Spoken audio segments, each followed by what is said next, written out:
Show में। Dollar, stock market, सोने की कीमत, मुस्बत लहर, वजूहात क्या?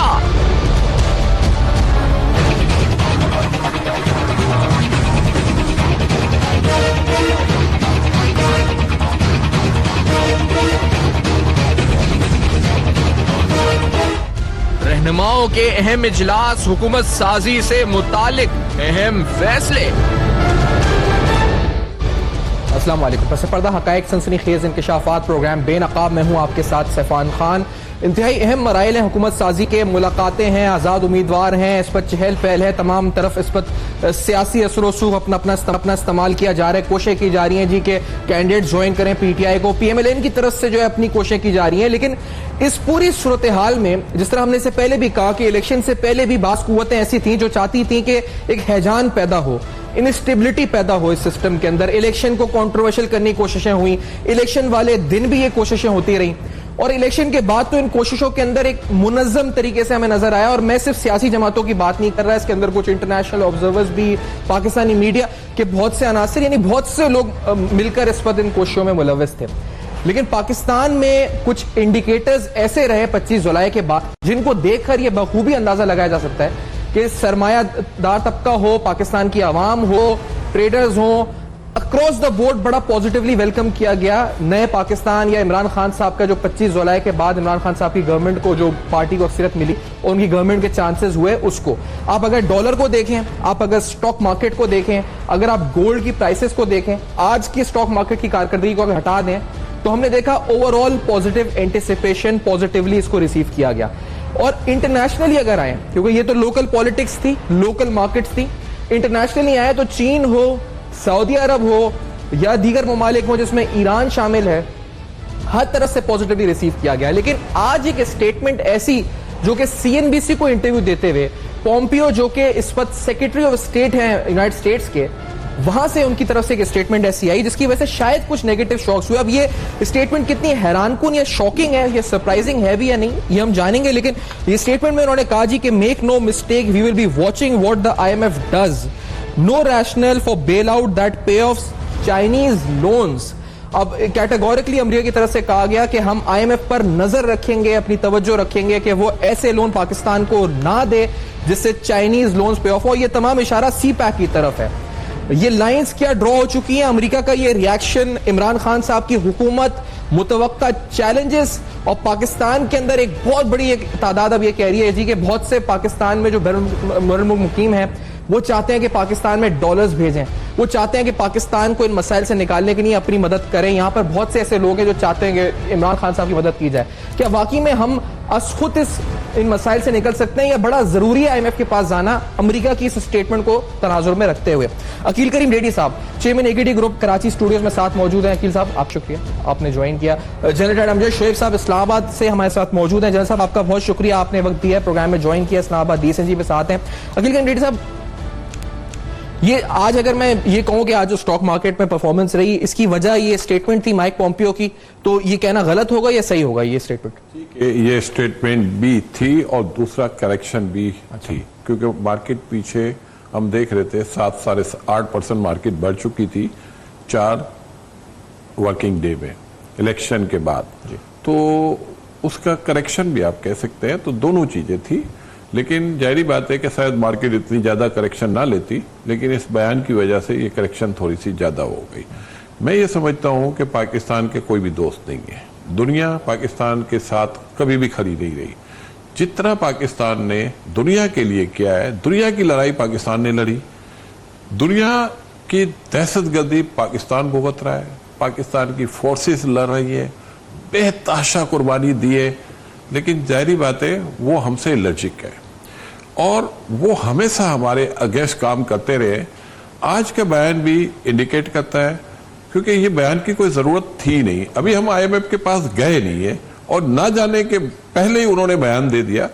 पाकिस्तान में इतनी सलाहियत है कि हमारे हुक्मरान अगर सही तरीके से काम करेंगे तो ये मुश्किल वक्त हम गुजार सकते हैं, टैकल भी कर सकते हैं। पाकिस्तान के ऊपर इससे भी बड़ी बड़ी मुश्किल टाइम आ चुका है। 12 अरब डॉलर का बेल आउट कहा जा रहा है। देखिए, तो आपके नजदीक इमरान खान साहब या उनकी टीम, आपको ये एतमाद है उनके ऊपर कि वो खुद भी इसको डील कर सकते हैं? देखिए, इमरान खान के जीतने के बाद चाइना आपको सॉफ्ट लोन नहीं दे रहा था, उसने ये बात की थी कि मैं कॉमर्शियल लोन दूंगा, उसने फौरन कहा कि मैं सॉफ्ट लोन दूंगा, तो ये गुड साइन है। इस्लामिक बैंक आपको $4.5 बिलियन की ऑयल की लाइन दे चुका है। तो ये जो मनी, ये हमारा आपके इंटर बैंक मार्केट में जो प्रेशर आता था ऑयल की वजह से, वो प्रेशर अब कम होगा। उसी की वजह से आप देखें कि रुपी स्ट्रांग हुआ, रुपी में जो वीकनेस थी वो कम हुई। तो दुनिया शायद पाकिस्तान को शायद इतना स्ट्रांग होते हुए देखना नहीं चाहती, उसी वजह से ये बयान दिया गया है कि भाई ये तो चेंज कर रहा है अपने मुल्क को।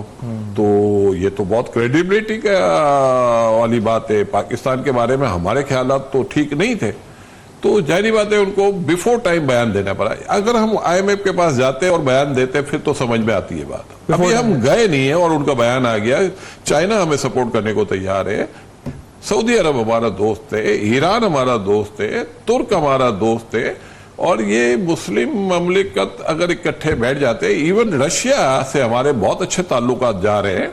और मैं नहीं समझता हूं कि हमारे जितने नेबर हैं इंडिया को छोड़ के, तो वो डेफिनेट पाकिस्तान को बेहतरी की तरफ जाता हुआ देख रहे हैं, और इंशाल्लाह पाकिस्तान अब अपने गोल अचीव करेगा। लेकिन ये तो चले, आपने बड़ी एक इंपॉर्टेंट, आप कह रहे हैं कि पाकिस्तान अपने गोल अचीव कर सकता है, उसको उसके लिए IMF की जरूरत नहीं होगी, आप ये कह रहे हैं? देखिए, अगर IMF अगर किसी के कहने पे अगर गलत रास्ते पे जाता है तो फिर उसकी जरूरत हम उसके बगैर भी गुजारा कर सकते हैं। हमारे पास ये चीन की जो है ये $2 बिलियन है अभी तक जो कहा जा रहा है। इससे पहले $5 अरब का कमर्शियल लोन है जो हम कर चुके हैं, और ये जो ऑयल फाइनेंसिंग $4.5 अरब की है। लेकिन जो बैलेंस ऑफ पेमेंट क्राइसिस के लिए वो $12 बिलियन है। और आपको नहीं लगता कि चीन ये $12 अरब दे सकता है हमें, या कोई और मुल्क दे सकता है, तुर्क दे सकता है? चाइना की इकोनॉमी बहुत बड़ी है जी, चाइना के लिए पीनट्स है। और जिस तरीके से बयान दिया है, पाकिस्तान के खिलाफ बयान कम है, चाइना के खिलाफ ज्यादा है। हाँ, सही बात। मेरे ख्याल से उनको सीपेक शुरू से ही हजम नहीं हो रहा, और उनको पता है कि ये सीपेक पाकिस्तान को बहुत आगे ले जाएगा। डेफिनेट इसका बेनिफिशियरी चाइना होगा, लेकिन उसका बेनिफिशियरी पाकिस्तान भी होगा। और हमने अगर ये सही तरीके से सीपेक को पे काम किया तो ये इंशाअल्लाह ताला पाकिस्तान बहुत जल्द अपने क्राइसिस पीछे छोड़ देगा।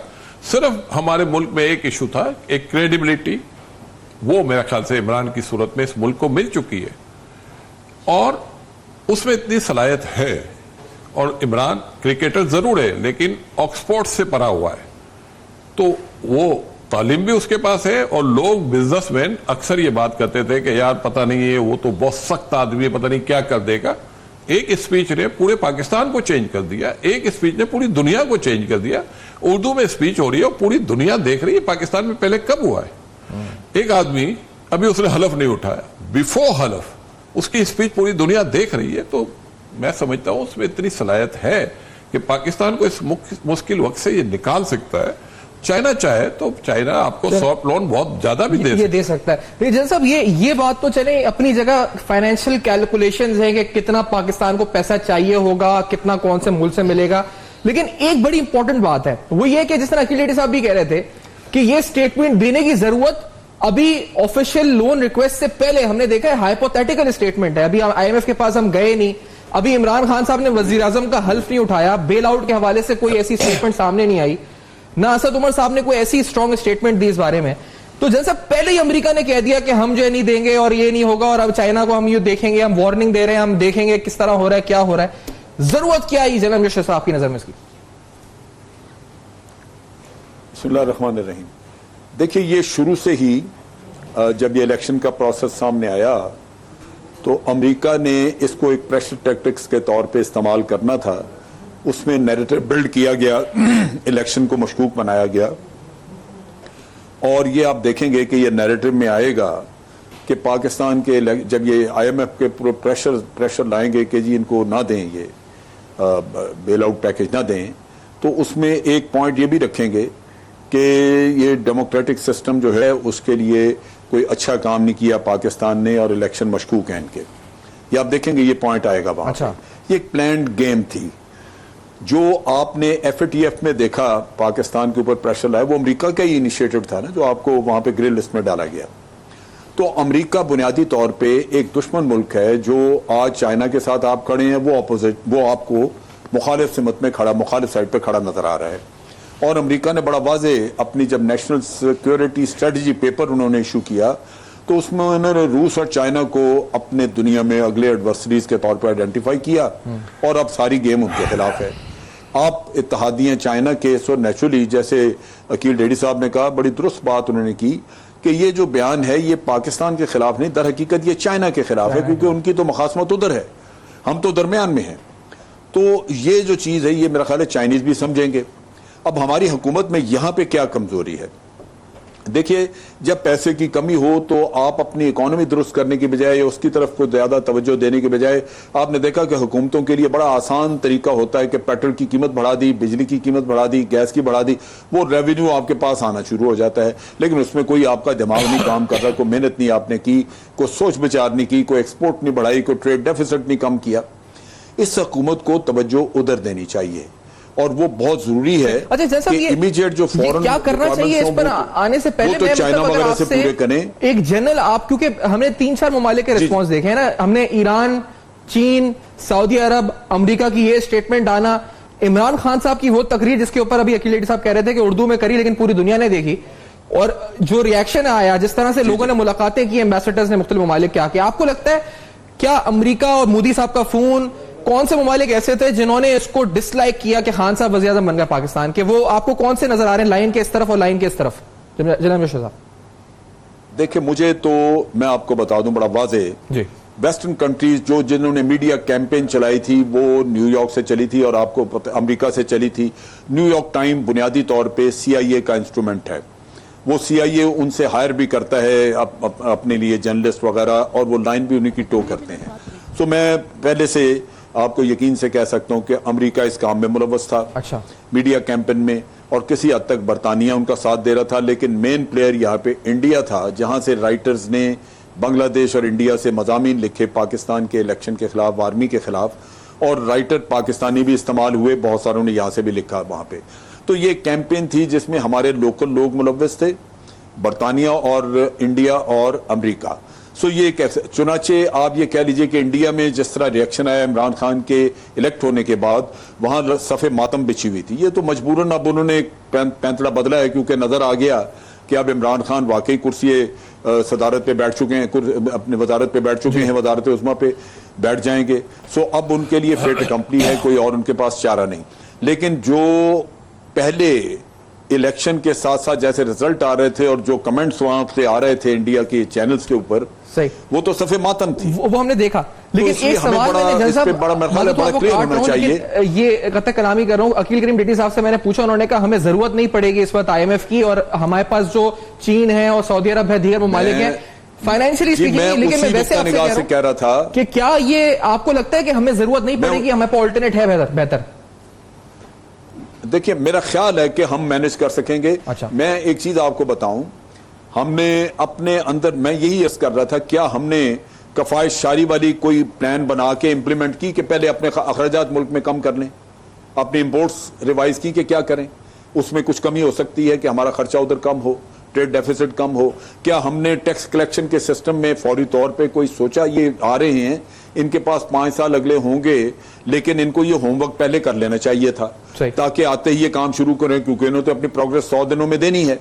फिर इसी तरह आप देखिए कि आपने इमीडिएट एक्शन लेना होगा। आपका सर्कुलर डेट बहुत बड़ा है जो आपको तंग कर रहा है। आपका जो गवर्नमेंट के एसेट्स हैं, स्टील मिल और PIA और ये वो, इनकी आप देख लीजिए कि कितनी इसमें आपको डेफिसिट्स हैं, कितने लॉसेस हैं आपको, वो 2 ट्रिलियन के ऊपर तक लॉस इनके पहुंचे हुए हैं।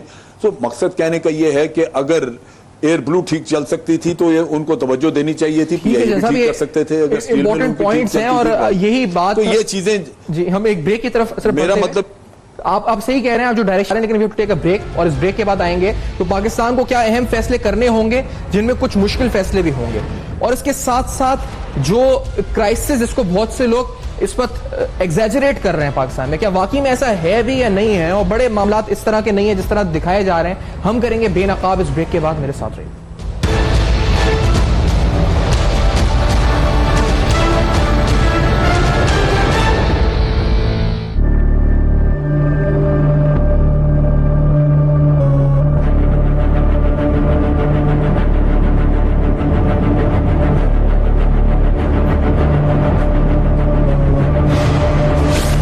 तक ने हमेशा की तरह निभाई अपनी सहाफती जिम्मेदारी। सिर्फ हकायक पर मबनी इलेक्शन ट्रांसमिशन आप तक पहुंचाए। नामवर एंकर्स और तज्जियाकारों ने अपने तज्जियों और तबसरों के साथ आपको इलेक्शन की हर खबर से रखा पूरी तरह बाखबर। अब तक सब तक।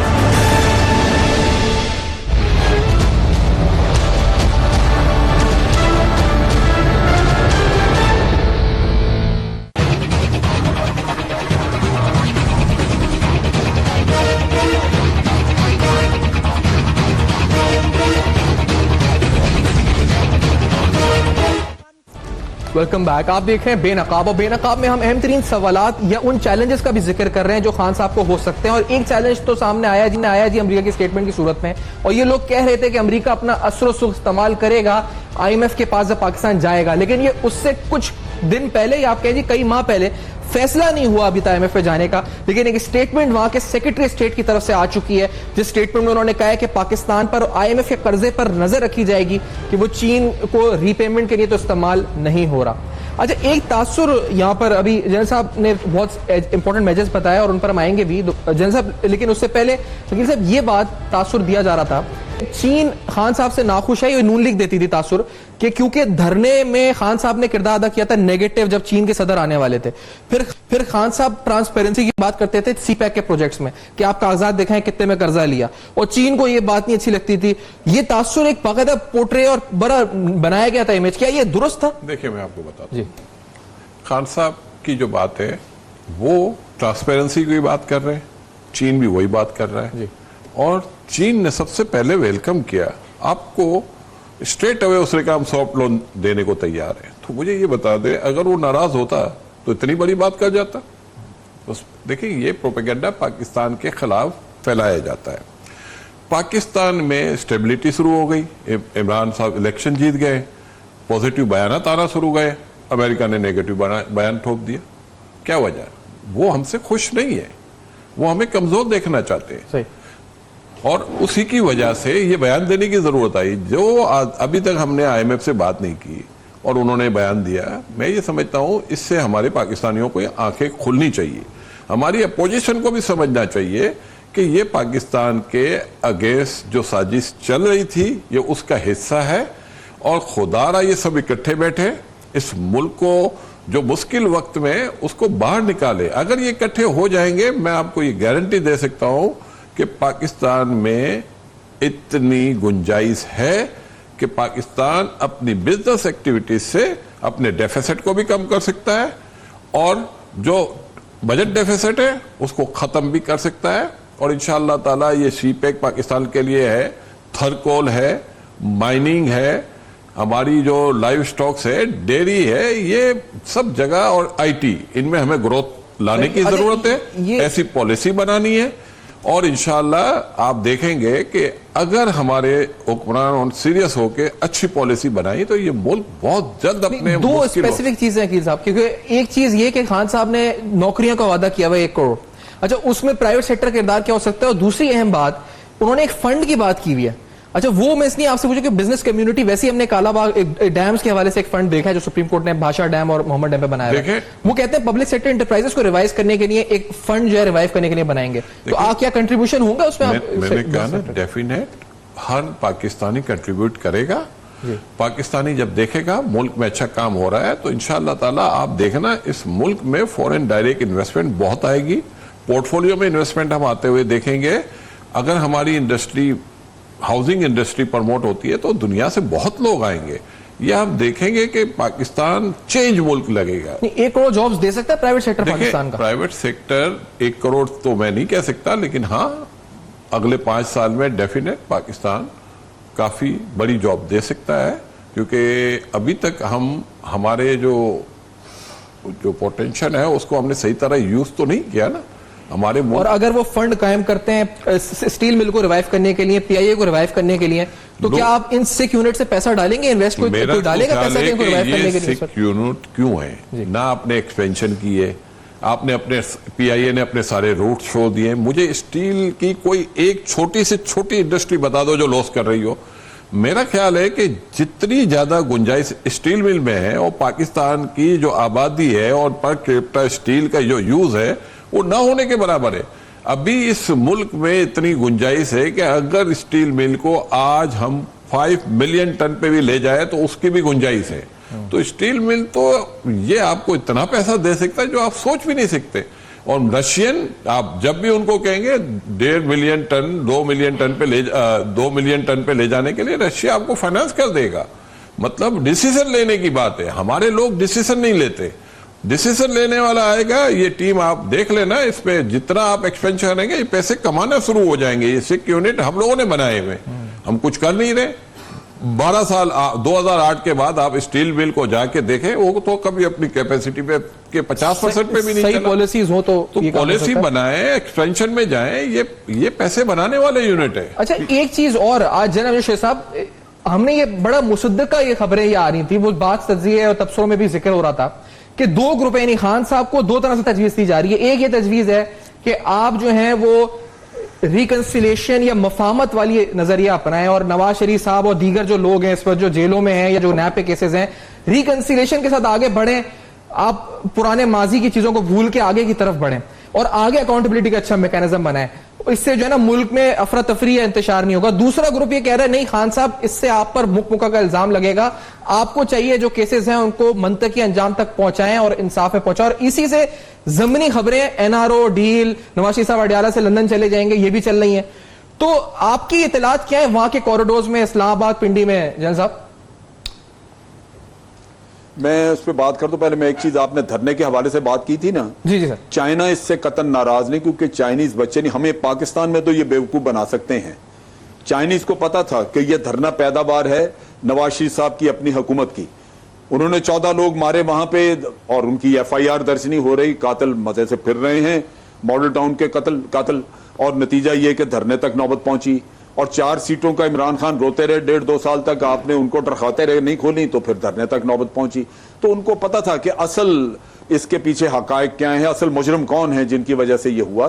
तो मेरा ख्याल है इमरान खान से उनको कोई मसला नहीं। दूसरी बात जो आपने की, मैं कता नजर इसके कि यहाँ पे एक चीज तो मैं आपको वाजे कर दूं कि यहाँ NRO वगैरह का कोई किस्सा नहीं है। अच्छा। उसकी बड़ी बुनियादी वजह यह है कि यहाँ पे वो दौर चला गया जब जनरल मुशर्रफ थे और वो मुख्तार कुल थे, सब कुछ उन्हीं के पास था। आज अदालतें अपना काम कर रही हैं, फौज अपनी जगह पे है और ये सारा केस इस नहज तक पहुंच चुका हुआ है जहां सजाएं हो चुकी हैं और वो अदालतों के हाथ में अब कि वो उसको आगे कैसे लेके चलते हैं, नैब के हाथ में है कि वो केस को कैसे लड़ते हैं आगे अपीलों को। इसलिए मेरा नहीं ख्याल कि इसमें कहीं कोई NRO वाला किस्सा मौजूदा हुकूमत का बमल दखल इसमें नहीं रहा। अब चीज ये है कि जहां तक इमरान खान का जाती मुफाद या मुल्क का मुफाद है, वो तो ये है कि वो NRO शहनारो का हिस्सा ना बने, बल्कि जो दूसरा ग्रुप उनको कह रहा है, जिसका नारा उन्होंने लगाया, जिसकी बुनियाद पे आवाम ने एतमाद दिया और एतमाद उनके ऊपर रखा, वोट दिए, वो ये था कि आप करप्ट लोगों के खिलाफ जंग लड़ेंगे। उसमें उनको बेशक कोई कुर्बानी देनी पड़े, बेशक उसका बाद में नतायज कुछ हो, लेकिन एक असूल है जिसकी जंग लड़नी होगी। और उसमें भी बुनियादी असूल ये होना चाहिए कि जो पैसा बाहर है वो मुल्क में लेके आए। आप अपना इन्हसार अगर बाहर के कर्जों से कम करना चाहते हैं तो ये लोगों को इनकरेज करना होगा कि पैसा बाहर ना रखें, अंदर लेके आए। उसके लिए जो भी मैयर्स जो प्लानिंग की जा सकती है वो इकोनॉमिस्ट भी बता सकते हैं, डेडी साहब जैसे समझदार लोग भी उस पर राय दे सकते हैं। तो बहुत सारा कुछ किया जा सकता है जहां स्टेक होल्डर्स को इकट्ठा करके कोई प्लान बनाई जाए। तो ये कंप्रोमाइजेस की तरफ अगर जाएंगे तो ये मारे जाएंगे, इनकी हुकूमत साल से ज्यादा नहीं चलेगी। बिल्कुल सही, कंप्रोमाइजेस से हटके करें, मुश्किलात हैं, जंग बड़ी होगी क्योंकि बहुत बड़ी करप्ट 5-6 पार्टियां आपके खिलाफ खड़ी हो गई ऑपोजिशन में। बहुत बड़ी माफिया है जो आपके खिलाफ है। आप बिल्कुल सही कह रहे हैं, कॉम्प्रोमाइज की हमायत के साथ आप आगे बढ़े और असूलों पे कायम रहे। और आपको मैंडेट भी इसी चीज का मिला है। अच्छा, एक ब्रेक की तरफ हमें बढ़ना है, इस ब्रेक के बाद आते हैं क्योंकि आपने कहा जी सख्त अकाउंटेबिलिटी हो। तो खान साहब ने अपनी तकरीर में इशारा दिया है एक चाइना मॉडल का। वो चाइना मॉडल और उसकी इंप्लीकेशंस क्या हो सकती हैं, हम ये भी जानेंगे इस ब्रेक के बाद। हमारे साथ रहिए।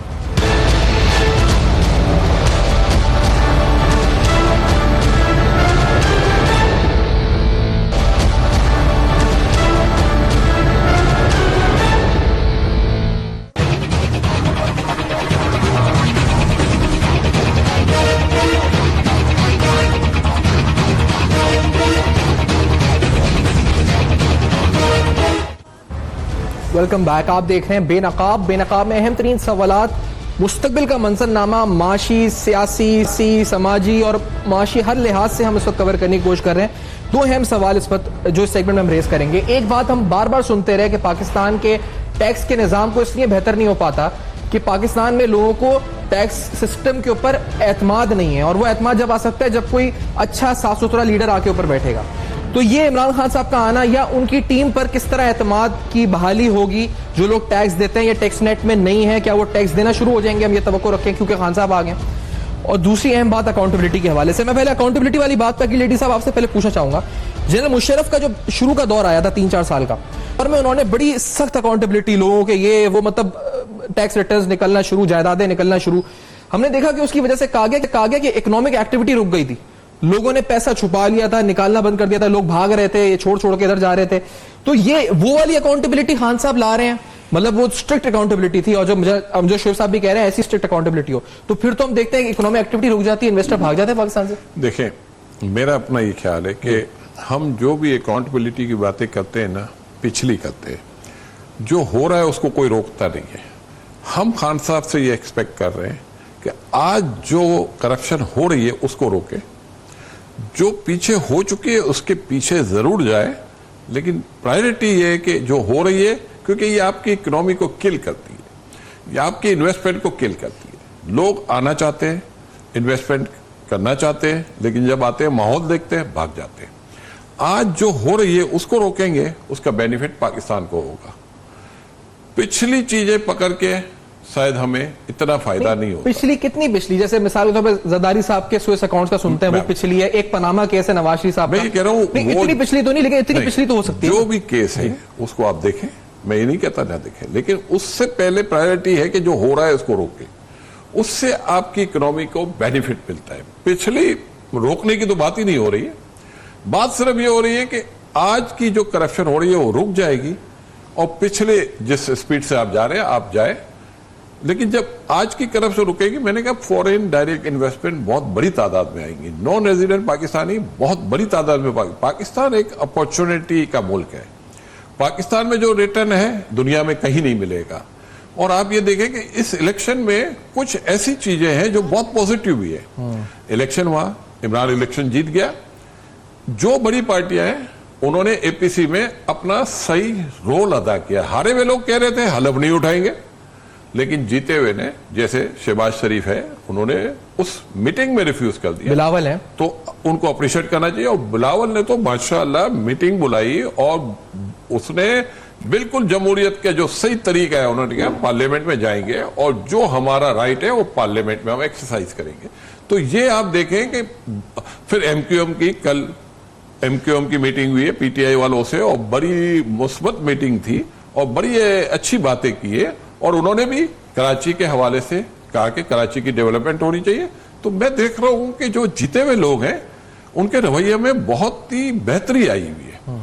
वो ये कह रहे हैं हमें इलेक्शन से इख्तलाफ जरूर है, लेकिन हम उस इख्तलाफ की वजह से ये नहीं चाहेंगे कि जमहूरियत को मुश्किलात में जाए। सही। तो ये मैं समझता हूं आपके नजदीक ये कि अभी मौजूदा करप्शन को ज्यादा फोकस करें और पीछे वाले पॉलिसी ऐसी बनाए। देखें, आप एफबीआई में जो करप्शन है उसको रोके, यही करप्शन का पैसा आपको टैक्स की सूरत में मिलेगा। रुपए 2 टैक्स देना होता है तो हम 2 की जगह 1 देते हैं और आधा रिश्वत में दे देते हैं, तो फिर ये होगा रिश्वत भी नहीं देनी पड़ेगी और टैक्स भी डबल देना पड़ेगा। जैन साहब, आप इस बात से एग्री हैं?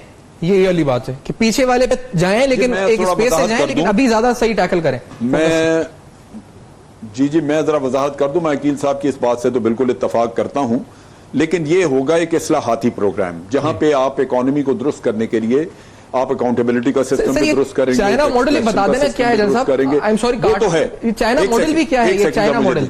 एक सेकंड जी नहीं, मुझे एक सेकंड जरा दे दीजिए, मैं वजाहत कर दूं। तो फिर जो मैं अकाउंटेबिलिटी की बात कर रहा हूं वो ये है कि पनामा में 435 लोगों के नाम आए थे जी। ट्रायल हुआ मियां साहब का, बाकी 434 क्यों छोड़े जाएं? आपके पास एफबीआर के पास नाम मौजूद हैं जिन्हों के दुबई में तकरीबन कोई 2000 के करीब, 2000 से कुछ ज्यादा लोग हैं जिनका वहां पे करोड़ों रुपया पड़ा हुआ है, बाज का अरबों की शक्ल में है। उनका क्यों ना हिसाब किताब चेक किया जाए? मैं सिर्फ उस अकाउंटेबिलिटी की बात करता हूं, बाकी मैं वो नहीं बात कर रहा जो यहां पे लोकल बिजनेस का किस्सा है वो ना चले। या मुझे याद है कि जैसे मुशर्रफ जब दौर में आए थे तो हमने ये जो हमारा पल कॉन्टिनेंटल है इसका किस्सा खोल दिया और उसमें हमने कहा जी इन्होंने 500 जो मेरा ख्याल 500 मिलियन था या 50 मिलियन था, मेरा ख्याल 500 मिलियन था जो लोन एक चल रहा था और हमने कहा जी ये बैंक को अदा नहीं हुआ। तो पता चला आशवानी साहब ने कहा जी ये तो मेरा वर्किंग कैपिटल है, मैंने लिया है, जैसे जैसे आता है हम इसको टर्नओवर में लेके जाते हैं। तो वो उनका जब उनको पकड़ के बिठा दिया तो होटल का काम रुकना शुरू हो गया। ये समझबूझ से काम करना चाहिए। इन लोगों को जो कारोबार कर रहे हैं यहां बैठे वो तो आपके इस्लाहाती निजाम के तहत आ जाएंगे, उनको तंग करने की जरूरत नहीं है। लेकिन जिनके नाम बाहर से आए हुए हैं 435 वो लोग हैं और जिनके ये दुबई से आए हुए हैं उनका तो चेक करने में कोई हर्ज नहीं है ना।